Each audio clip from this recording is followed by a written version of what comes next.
주시는 것들은 풍성한 것입니다. 좋은 것입니다.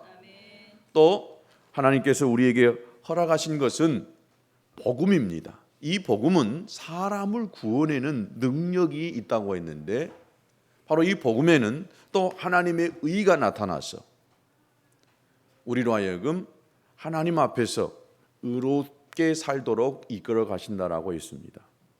그런데 하나님께서 우리에게 허락해 주신 이 좋은 것들이 있는가 하면은 하나님이 진노하시는 하나님이신다라고 이렇게 말하고 계십니다. 하나님이 진노하시는데 왜 진노하시느냐? 진노할 만한 이유가 분명하니까 진노하시겠지요.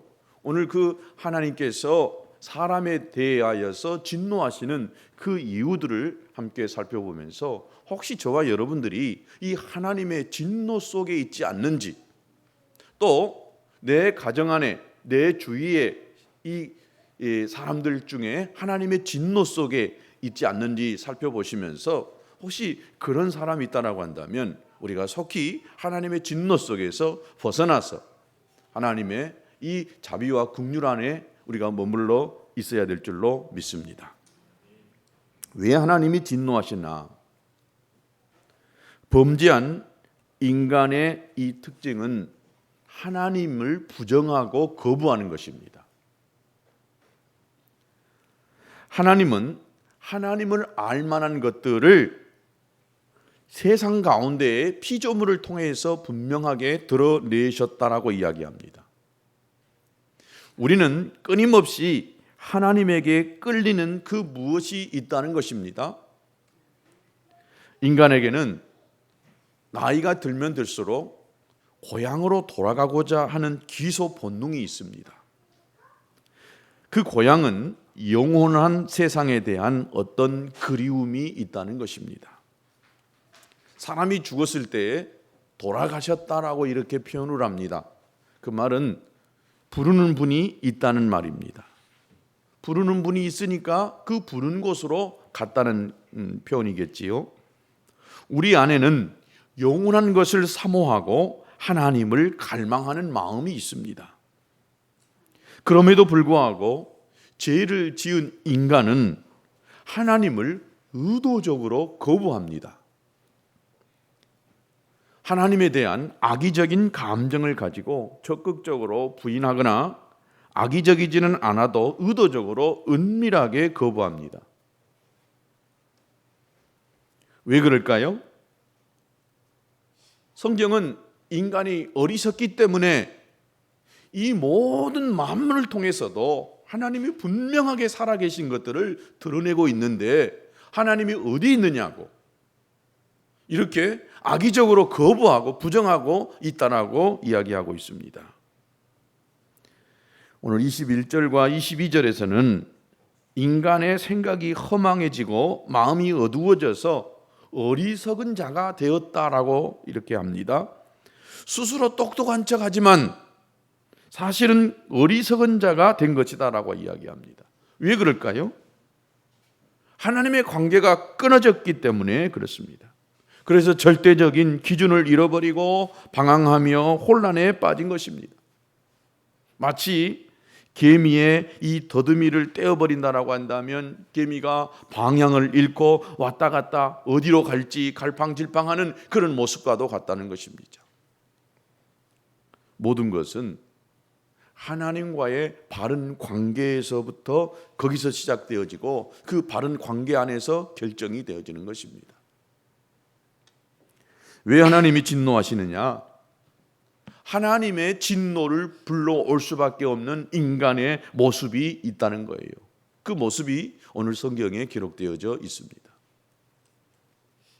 바울은 로마서를 기록하면서 자신에게 하나님의 부르심을 분명하게 표현하고 또 이 복음이 하나님의 능력이라고 이야기했습니다. 그러면서 인간의 모습을 분명하게 드러내면서 그 인간의 모습은 하나님의 진노 속에 있을 수밖에 없다는 것들을 이야기하고 있습니다. 그 첫 번째가 바로 우상 숭배입니다. 23절에 보니까 썩어지지 아니하는 하나님의 영광을 썩어질 사람과 새와 짐승과 기어다니는 동물 모양의 우상으로 바꾸었느니라. 또 25절에도 이는 그들이 하나님의 진리를 거짓 것으로 바꾸어 피조물을 조물주보다 더 경배하고 섬김이라. 하나님의 이름에 합당한 영광을 돌리지 않을 때 그 자리에 다른 것을 올려놓는 것이 인간입니다. 인간의 역사를 보면 우상 숭배의 역사입니다. 인간은 우상을 얼마나 잘 만드는지 우상 제조기다라고 이렇게도 말할 수 있습니다. 이스라엘 백성들은 하나님의 강력한 인도하심 속에서 광야를 지나는 동안에 우상을 만듭니다. 애굽에서 나올 때 어떻게 나왔습니까? 하나님이 저들 속에 하나님 되심을 분명하게 드러내 놓아서 바로 왕이 이스라엘 백성들을 내놓을 수밖에 없는 이런 상황에 이르러 가지고 이 이스라엘 백성들이 애굽에서 나오게 됐고, 나오게 되어지는 그 과정 또 광야 생활하는 그 과정 이 모든 것들이 하나님의 살아계심이 분명하게 드러났음에도 불구하고 조금만 하나님이 감추어진 모습으로 있다라고 한다면 이들은 금방 우상에 빠져서 우상을 섬기게 되는 것을 봅니다. 특별히 이 모세가 시내산에 올라가서 하나님을 만나고 또 하나님의 말씀 십계명을 가지고 내려올 때 하나님의 영광으로 충만했어요, 시내산이. 그런데 아론은 어떻게 했느냐? 이 백성들의 아우성을 못 이겨서 백성들과 함께 금송아지를 만들었습니다. 이 금송아지는 애굽의 신이었습니다. 그런데 지금 애굽에서 떠나서 하나님의 인도하심 가운데에 있는 이스라엘 백성들이 지금 누구를 만들었다고요? 애굽의 신 금송아지를 형상화했다는 거예요. 나무나 돌, 회, 달, 때로는 이 동물들을 사람들은 우상화합니다.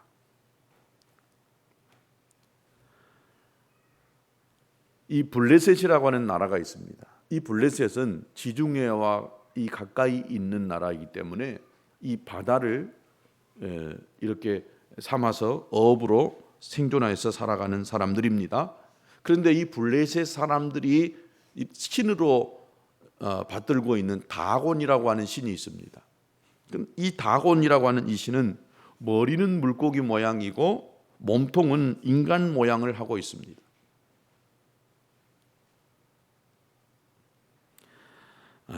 인도에는 인구가 지금 12억 때로는 13억이라고 이야기합니다. 그런데 인도의 우상의 종류가 몇 개냐?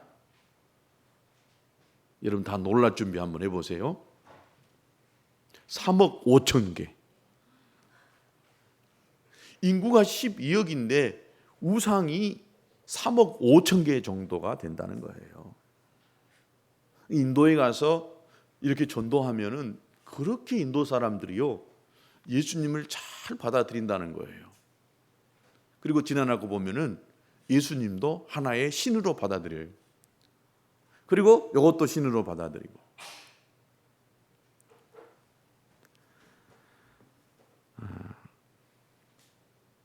하나님의 형상으로 지음받은 인간이 새와 짐승, 기어다니는 동물 모양의 절을 한다고 생각해 보세요.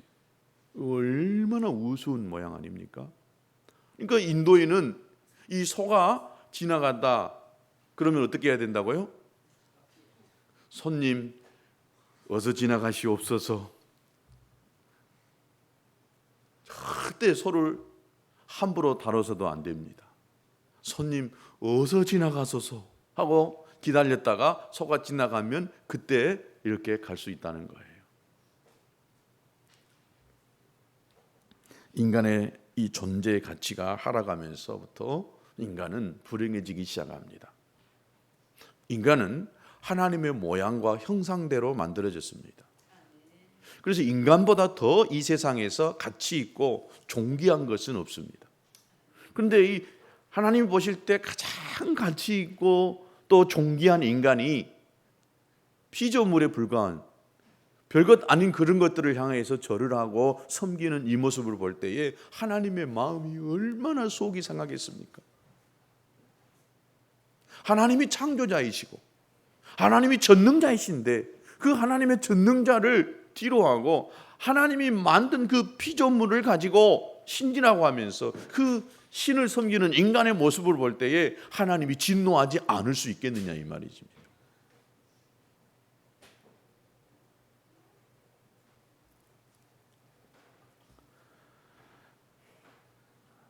인간이 신을 만들어가는 이 과정을 보면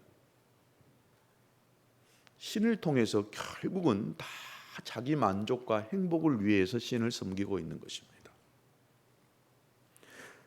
자신의 만족과 행복을 위한 목적으로 하나님을 신으로 믿고 있는 사람들도 있어요. 혹시 오늘 우리 중에도 하나님을 신이라고 믿고 인정하고 또 하나님을 내 만족과 내 행복을 위해서 믿고 있는 분이 계실란가 모르겠습니다. 아니다라고요?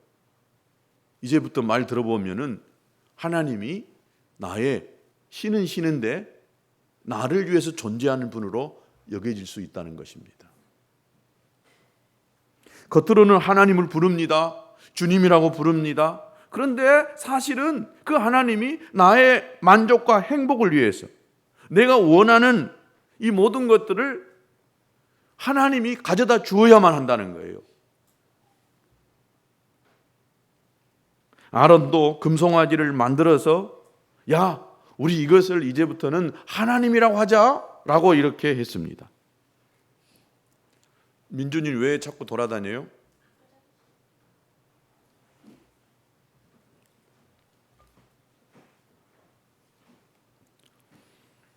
자신의 이익과 필요를 충족시켜줄 목적으로 하나님을 끌어들이는 것입니다. 즉 자기가 만든 하나님입니다. 조금이라도 무능해 보이거나 믿음직스럽지 않으면 언제든지 바꾸어 버릴 수 있는 하나님이라고 한다면 그것은 우상입니다. 하나님이 내 마음에 안 들면은 과감히 내가 던져버릴 수 있는, 바꾸어 버릴 수 있는 이런 것이라고 한다면 그 하나님도 하나의 우상에 불과하다는 거예요. 우리가 많은 하나님 앞에 기도합니다. 하나님 이런 것 해주세요. 이렇게 해주세요. 그런데 결국 그 원하는 그 기도가 다 보면은 자기 중심, 나를 위해서 구한 것이라고 한다면 그 하나님은 나의 우상입니다. 그런 기도가 되겠어요? 안 됩니다. 그러니까 하나님을 떠납니다. 어떻게 하나님이 살아계신데 내 기도도 들어주지 않고 이것도 응답하지 않느냐라고 이렇게 이야기합니다. 하나님을 위해 인간이 존재하는 것이지 인간을 위해서 하나님이 존재하지 않습니다. 그러니까 우리의 기도는 다 누구를 위한 것이 되어야 되겠어요? 하나님을 위한 것이 되어야 됩니다. 여러분 기도 내용을 한번 잘 살펴보세요. 과연 내가 하는 기도가 하나님의 영광을 위한 것인지 내가 이 땅에서 잘 먹고 잘 살려고 누리려고 가지려고 하고 있는 것인지 한번 살펴보세요. 하나님이 과연 여러분들의 우상이십니까? 아니면 하나님이 진짜 나의 주인이시냐? 여러분 우상으로 하나님을 섬겼다라고 한다면 하나님의 진노 속에 머무를 수가 있습니다. 바꾸세요. 우상에서 주인으로 바꾸세요. 주인을 바꾸지 않으면, 하나님을 내 주인으로 바꾸지 않으면 신앙생활에 이 기쁨이 없어요. 만족이 없어요. 행복을 누리지 못합니다. 언제든지 내 필요에 따라서 하나님을 버려버릴 수도 있다는 거예요.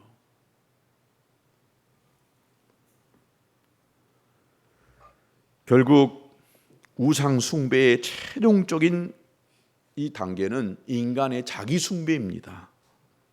우상을 만들고 섬기고 있지만은 결국은 자기 숭배의 욕망이 들어있다는 거예요. 우상 숭배는 인간이 강하게 욕망한 것을 형성화한 거예요. 그것이 밖으로 표출될 수 있고 안에 숨겨져 있을 수도 있습니다. 그것을 형상화하여 만들고 나면 그것에 자신이 사로잡혀 결국에는 그 우상의 노예가 되고 맙니다.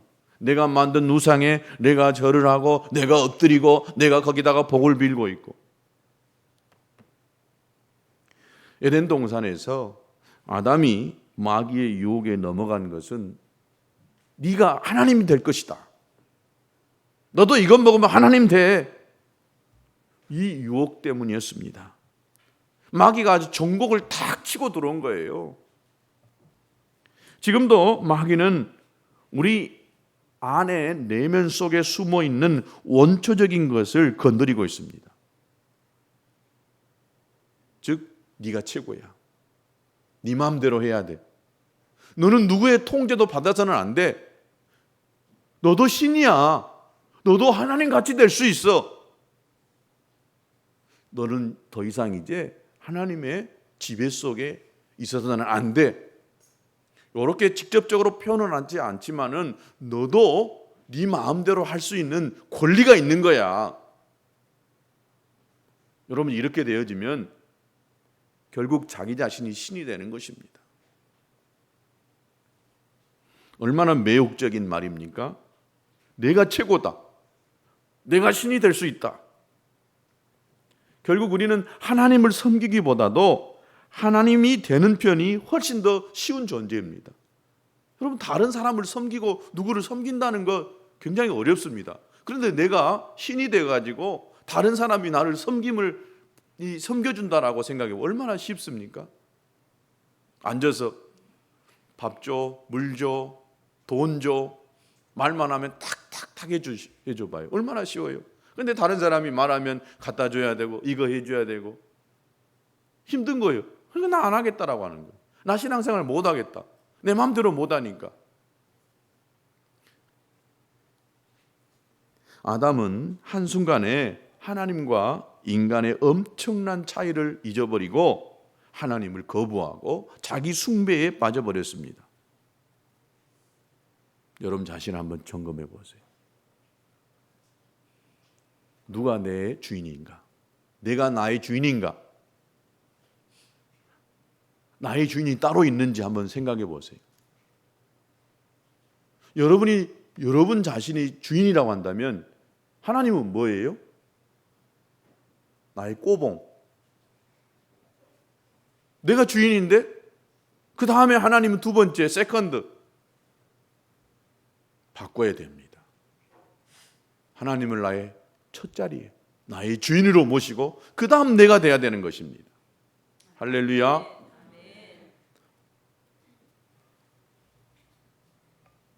이스라엘 백성들이 출애굽의 이 과정 속에서 실패한 세 가지 원인이 있었는데 이것은 우상 숭배이고 두 번째가 원망이고 세 번째가 음욕입니다. 그런데 이 세 가지 우상 숭배, 원망, 불평, 음욕 이 모든 세 가지는 다 같이 다닙니다. 자기 숭배에 빠진 사람은 끊임없이 자기 중심적이 되어야 하고 그렇지 않을 때에 원망과 불평을 합니다. 내 마음대로 되지 않으니까 거기서 원망이 나오고 불평이 나오는 거예요. 너 그거 하지 마. 기분 나쁘다는 거예요. 하지 않아야 될 것이 당연한데 하고 있으면 그거 지적하면 기분 나쁘다. 그래서 원망과 불평은 굉장히 무서운 죄입니다. 그 속에는 자기 숭배가 숨어 있기 때문인 것입니다. 하나님을 하나님의 자리에 올려드리지 않는 순간부터 이렇게 모든 것이 뒤틀려지기 시작합니다. 비극이 시작됩니다. 인간이 하나님의 자리에 앉아버리면 자기를 보호해 줄 존재가 없게 되는 거예요. 내가 최고인데 그 다음 누가 그 밑에 들어가겠어요? 그래서 인간의 위기가 와도 보호해 줄 존재가 없으니까 그대로 절망하고 비극적 최후를 맞이할 수밖에 없는 것입니다. 하나님의 존재를 부인한 결과는 우리 인생에 참혹한 이 결과를 가져올 수 있다는 것입니다. 하나님은 창조주이시고 피조물인 우리와는 비교할 수가 없는 거예요. 하나님은 찬송을 받으시기에 합당한 분입니다. 우리가 찬송을 하든 하지 않든 하나님은 영원히 홀로 영광을 받으셔야 하는 분입니다. 그럼에도 우리에게 요구하시는 것은 전적으로 우리의 유익을 위해서 하나님께 영광을 돌리라고 이야기하시고 계시는 거예요. 그것은 내 중심으로 내가 살아갈 때에 결국 내가 멸망할 수밖에 없는 참혹한 결과를 만들어 오기 때문에 하나님께 자꾸 영광을 돌려라. 너의 주인은 나다. 너는 피조물이야. 너는 다스림을 받아야 돼. 라고 하나님께서 이야기하고 있는 것입니다. 그래서 우리는 하나님께 영광을 돌려야 될 줄로 믿습니다. 바로 이 창조주와 피조물을 구분하지 못할 때 찾아오는 비극은 너무나 커요. 인간의 삶은 물론이고 모든 것이 제 역할과 위치를 잃어버리게 되는 것입니다. 존재의 목적과 우리의 이치를 잃어버리게 되면 이때부터 인간은 불행이 찾아오게 된다는 거예요. 내 위치가 어디냐? 내가 무엇 때문에 살아가느냐? 하나님이 누구신가? 이런 것들에 대한 확실한 결론을 가지고 우리가 살아야 이 땅에서 참혹한 비참한 결과를 가져올 뿐만 아니라 장차 주님 앞에 가서 심판받지 않게 된다는 것입니다. 두 번째, 하나님의 진노 아래에 살 수밖에 없는 것, 인간의 욕망 때문입니다. 첫 번째는 우상 숭배고 두 번째는 인간의 욕망인데 이거 다 연결이 되어져 있습니다. 인간의 욕망이 가장 드러나는 부분이 무엇이냐? 성적 타락입니다. 오늘 1장 24절에 보십시오. 그러므로 하나님께서 그들을 마음의 정욕대로 더러움에 내버려 두사 그들의 몸을 서로 욕되게 하게 하셨으니 그 다음 26절에도 보니까 이 때문에 하나님께서 그들을 부끄러운 욕심에 내버려 두셨으니 곧 그들의 여자들도 순리대로 쓸 것을 바꾸어 영리로 쓰며 그와 같이 남자들도 순리대로 여자 쓰기를 버리고 서로 향하여 음욕이 불리듯 하며 남자가 남자와 더불어 부끄러운 일을 행하여 그들의 그릇 때문에 상당한 보응을 그들 자신이 받았느니라. 여기서 반복적으로 지적하고 있는 인간의 모습은 더러운 정욕에 사로잡혀 있는 모습을 말하고 있습니다. 하나님을 떠난 인간에게 피할 수 없는 것, 이것은 욕망의 문제입니다. 누군가가 지배하고 다스려 가지 않는다라고 한다면 우리 안에 갖고 있는 이 욕망을 컨트롤해 가고 또 다스릴 수 없게 되어질 때에 인간이 어떻게 되느냐, 이것을 성경이 지금 이야기하고 있습니다. 하나님이 없는 이 인간의 마음에 허전함이 있는데 이 허전한 마음을 즐거움으로 채워줄 어떤 대상, 그 문제를 찾아간다는 것입니다.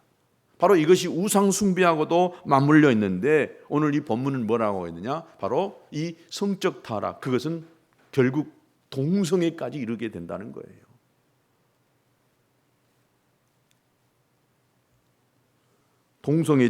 동성애자들의 이 죄질을 지적하기도 하지만 사실은 깊이 더 들어가 보면은 하나님을 거부한 인간 사회에서 일어나는 모든 비정상적인 행위들을 포함하고 있습니다. 그 중에 하나가 바로 이 동성애라고 하는 것이지요.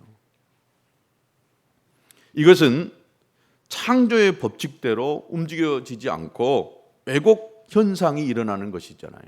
남자와 여자, 이건 너무나 당연한 것입니다. 그런데 여자와 여자, 남자와 남자, 남자와 남자, 여자와 여자, 이건 비정상적인 것입니다. 그 중에 이 가정과 결혼 관계에 대한 이 하나님의 법칙이 지금 깨지고 있는 거예요. 즉 이것은 하나님에 대한 도전입니다. 창조자를 향한 거부인 것입니다. 이 성적인 타락이 넘치면 모든 것이 비정상적으로 확장되고 되어지게 됩니다. 즉 인간의 욕망이 잘못 분출되어질 때에 가정 밖에서 모든 지저분한 죄들이 일어날 수 있다는 거예요. 가장 기본적이고 기초적인 것들이 무너지면 다른 것들은 그냥 너무 쉽게 무너져 버릴 수 있는 것입니다. 하나님께서 본래 의도한 대로가 아니라 인간이 자신이 요구하는 욕구대로, 욕망대로 끌려가게 되어지면 이것이 죄를 짓는 상태가 되어지고 하나님을 떠난 인간에게 찾아오는 이 뚜렷한 현상이 되어지게 되는 것입니다. 제가 너무 어려운 표현을 지금 쓰고 있는지 모릅니다. 쉽게 표현해 볼까요? 요즘 드라마와 영화를 저는 잘 안 봐서 모르겠지만 전에 보면은 전부 불륜입니다. 거의 대부분이 불륜입니다. 그러니까 그것을 보고 눈 빠지게 보고 있는 사람들 뭘 바라보겠어요? 어떤 행위가 나오겠습니까?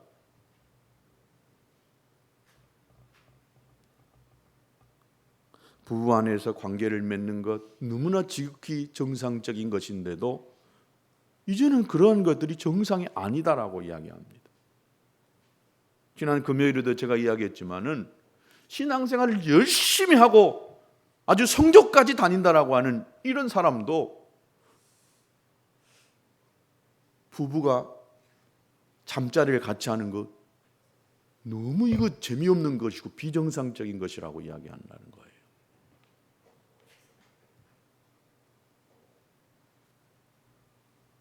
그리고 내 아내가 아닌 다른 여자하고 이렇게 만나고 관계하는 것 그것이 뭐 어쨌냐고 너무 자연스럽게 태연하게 이야기한다는 말을 제가 듣고 이것이 오늘 이 세상뿐만이 아니라 이 교회 안의 실태구나. 그렇다고 한다면 이것이 다른 교회에서만 있을 수 있는 문제가 아니라 오늘 우리 교회 안에서도 동일하게 일어날 수도 있겠구나. 혹시 여러분들 중에서도 그런 분들이 계실란가 모르겠어요. 다행히 오늘 많은 분들이 안 와서 안 온 분들 중에 계실 거예요. 여기 있는 분들은 그런 말이나 행동을 하지 않고 너무 태연스럽게 스마트폰으로 아주 음란물을 보고 이것이 아무런 죄도 아니다라고 이야기하고 떳떳하게 보고 있다는 거예요. 그것을 보고 어떻게 정상적인 부부관계를 할 수 있겠느냐 이 말이죠. 그것을 보고 자란 그 아이들이 어떻게 정상적으로 가정 안에서 이렇게 부부관계를 맺고 살아갈 수가 있겠느냐 이죠.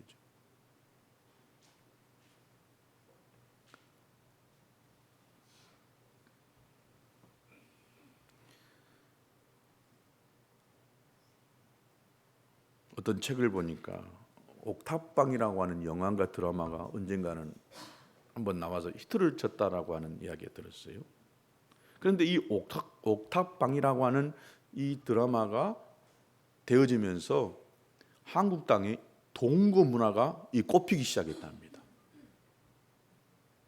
그 텔레비전에서 그것을 이렇게 방영하니까 너무 사람들이 쉽게 결혼하지 않아도 동거할 수 있다라고 하는 이 분위기가 쫙 번져갔어요.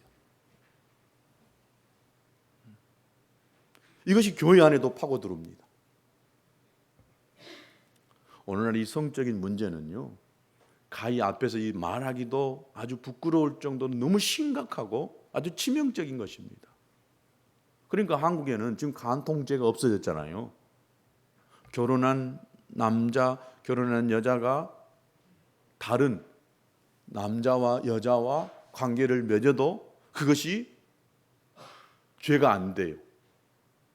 윤리 도덕적으로 아내에게 남편에게 그것이 문제될 수 있겠지만은 죄로 여겨지지 않아요. 이 사상이 오늘 교회 안에 그리스도인들에게까지 깊이 들어와 있다는 거예요.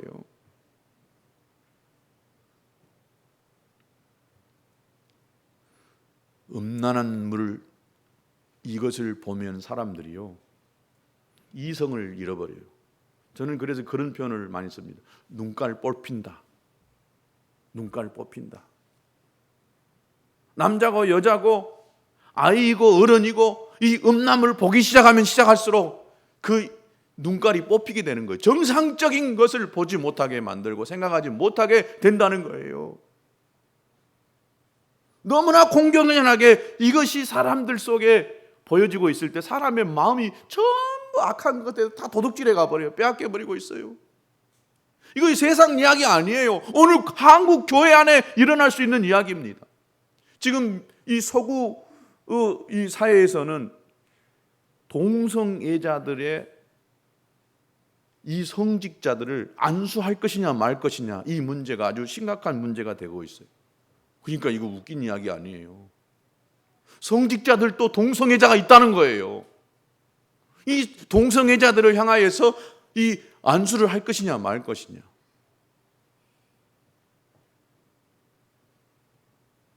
미국은 앞으로 내년부터는요, 교회에서도 앞으로 이런 말도 못해요. 누군가가 이 안에 동성애자가 있어가지고 이 말을 하는 것을 녹음해가지고 가서 이 경찰에 고소하면은 그대로 이 목사는 잡혀가요. 형사처벌을 받을 수밖에 없어요. 왜냐? 이 동성애자들에 대한 이 결혼이 합법화되기 때문에. 우리나라도 2007년, 2010년, 2013년 계속해서 몇몇 국회의원들이 소수 인권을 보호한다는 차원에서 동성애 이름만 바꿔가지고 요 법을 계속 발의해서 올렸어요. 그런데 아주 기독교 단체에서 강력하게 반대하고 있고, 그래도 이 국회의원 중에 아직까지는 이것을 막아야 된다라고 하는 절대적인 사람이 있어서 이것이 아직 우리나라에서는 법으로 입법화되지 못하고 있습니다. 그러나 언젠가는 아니라 수년 내에 이것이 한국 사회 안에서도 입법화될 것입니다. 지난 금요 기도회 때 이야기했지만은 미국에서 이번에 동성애 이 결혼 합법화를 앞장서서 이끌어갔던 이 80 먹은 이 여자 이 대법관이 우리나라에 미국에서 그 법을 통과하자마자 그 다음 주인가 한국에 왔어요. 한국에 와서 한국 동성애자들 자기가 다 초청해서 그들을 격려하고 그들에게 무엇인가 이렇게 메시지를 주려고 모았어요. 연예인 홍 누구를 이렇게 그가 하고 있는 이 가게, 이태원의 음식점 가게에다가 이렇게 동성애자들을 다 초청해서 하려고 하다가 신변의 위협을 느낄 수 있다라고 하는 보좌관의 말을 듣고 이태원의 미 8군에서 그 잔치를 벌였어요. 음식은 전부 홍 누구 가게에서 전부 가져다가 아주 수백 명의 동성애자들을 모아놓고 뭐라 했느냐? 우리는 반드시 승리할 것입니다.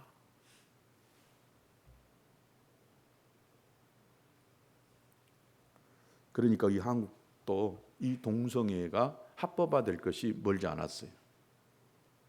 저는 그런 꼴을 안 봤으면 좋겠어요. 목사님 주례해 주세요. 그리고 아내라고 데려왔는데 남자를 데려왔어요. 나 못해. 그러면은요, 그 못하면은 그것도 법에 걸린다는 거예요. 미국의 오바마 대통령이 동성애자 합법화를 만들어 놓고 미국의 이 군목들에게 그렇게 이야기했습니다. 앞으로 이 군대 안에서 동성애자들에 대해서 보호해주고 그들의 결혼을 축복해줘야 된다라고 하는 이런 메시지를 오바마가 던졌습니다. 하나님의 창조의 원리는 분명합니다. 한 남자와 한 여자의 결합을 통한 가정입니다. 결혼이라고 하는 합법적인 관계 안에서 남자와 여자의 관계입니다. 동성애자들은 자신의 욕구가 태어날 때부터 주어진 것이라고 생각합니다.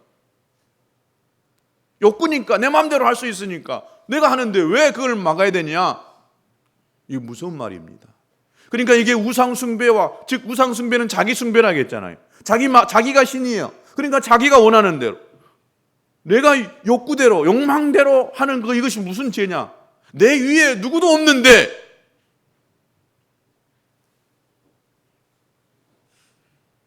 여기에 대해서 하나님이 진노하신다라고 이렇게 이야기합니다. 그러나 분명한 것은 하나님은 우리에게 모든 욕구를 다 만족시키며 살라고 말씀하지 않았습니다. 때로는 정상적인 욕구까지도 통제할 수 있어야 한다라고 이야기합니다.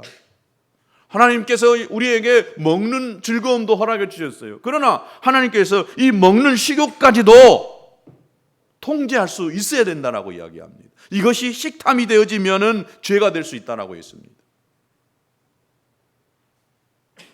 너무 많이 먹는 것도 죄라고 하는 거예요. 너무 많이 먹는 사람 회개해야 됩니다. 제가 많이 먹거든요. 어제도 점심을 누가 우리 찬양팀 회식하면서 먹었는데 너무 또 많이 먹어가지고 집에 와서 보디껴가지고 죄 지었어요. 적당히 먹어야 되는데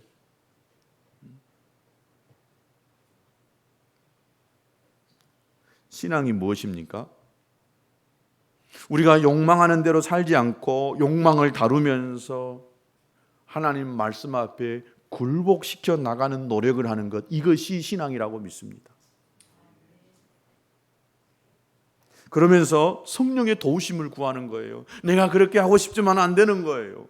자꾸 넘어지는 거예요. 그래서 성령의 도우심을 구하고 성령 안에서 살기를 갈망할 때 이것이 바로 신앙의 정상적인 삶인 것입니다.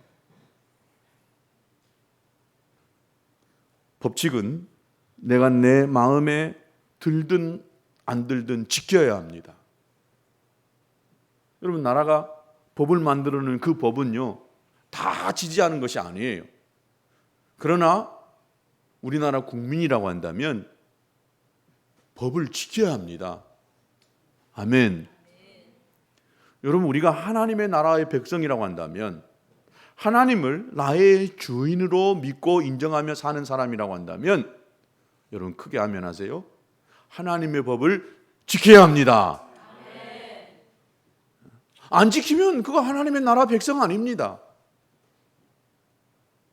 내 마음대로 살 수 있는 권리 있다라고 생각하고 내 마음대로 하려고 하면 그것은 하나님과 상관없는 사람인 것입니다.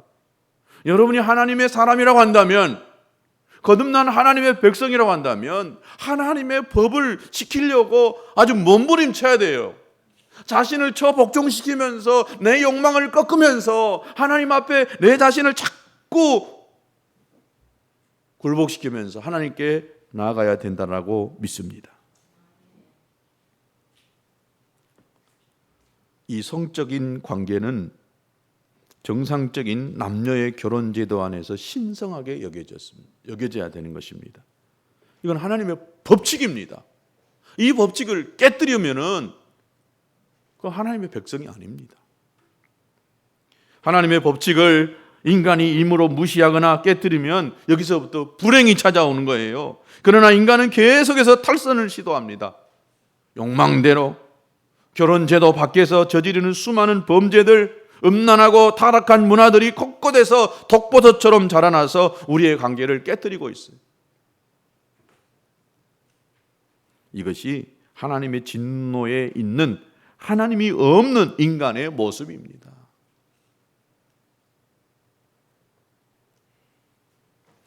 (29절에서부터) (31절에도) 하나님이 없는 사람들의 모습이 언급되고 있어요.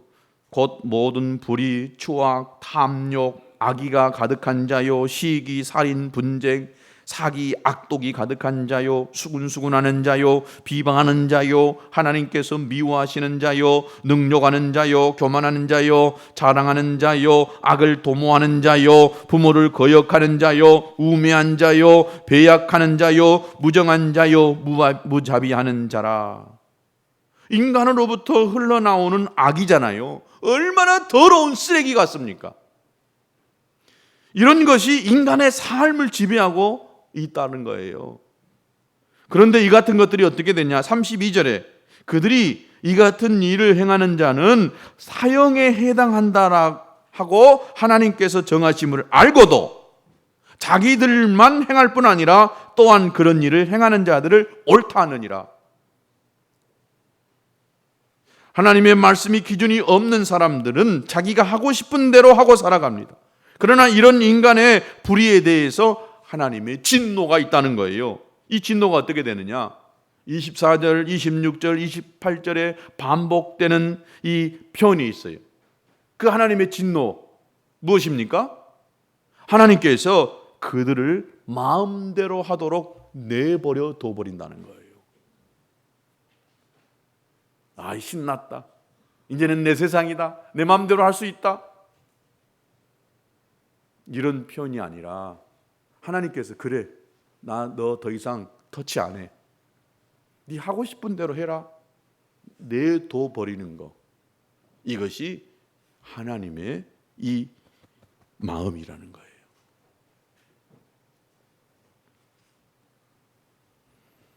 죄에 대한 하나님의 심판은 피할 수가 없습니다. 그런데 오늘 본문의 하나님의 진노는 현재적인 심판으로 나타나는데 어떻게 나타나느냐? 더 이상 설득이나 타 이름이 먹혀들이지 않는다는 거예요. 그러니까 어떻게 돼요? 놔둬버리는 거예요. 이것이 하나님의 심판이라는 거예요. 이거 무서운 것입니다. 야, 너 그만해라. 이렇게 하면 안 돼. 이렇게 자꾸 이야기합니다. 그런데 해도 안 되면 어때요? 하든 말든 놔둬버리는 거예요. 이게 무서운 심판이라는 거예요. 여러분, 그래서요, 우리가 누군가로부터 자꾸 꾸지람을 듣고 또 잘못됐다라고 하는 책망을 이렇게 해주는 사람이 있다는 것, 이렇게 그 말을 듣는다는 것, 그래도 우리는 다행이다는 거예요. 그런데 누가 잘못을 했는데도, 지금 죄를 짓고 있는데도 보면서도 아무 말도 안 해버려요. 이건 심판이에요. 왜 그게 심판이냐? 그 결과가 무서운 결과를 만들어내기 때문에 그게 심판이라는 거예요. 부모가 자식이 말 안 듣고 잘못될 때 어떻게 합니까? 타일러도 보고 때려도 보고 선물로 줘서 그 길로 가지 않도록 별 것을 다 하잖아요. 해도 안 되면 네 맘대로 해라.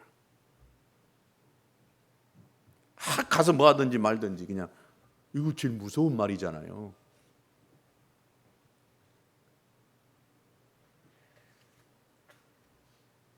하나님께서 갈 때까지 간 인간을 내버려 두신다라고. 이야, 이제 뭐 더 이상 하나님도 나를 포기했구나. 전에는 죄 지으면 불안해요. 주일날 빠지면 안절부절해요. 그런데 죄를 져도 뭐 별 이상이 없어요.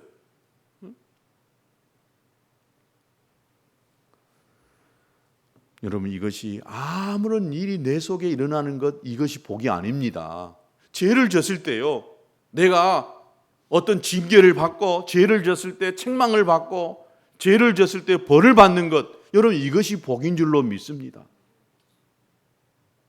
죄를 졌는데도 아무런 일이 안 일어나고, 이야, 이제는 내 마음대로 내 세상이다.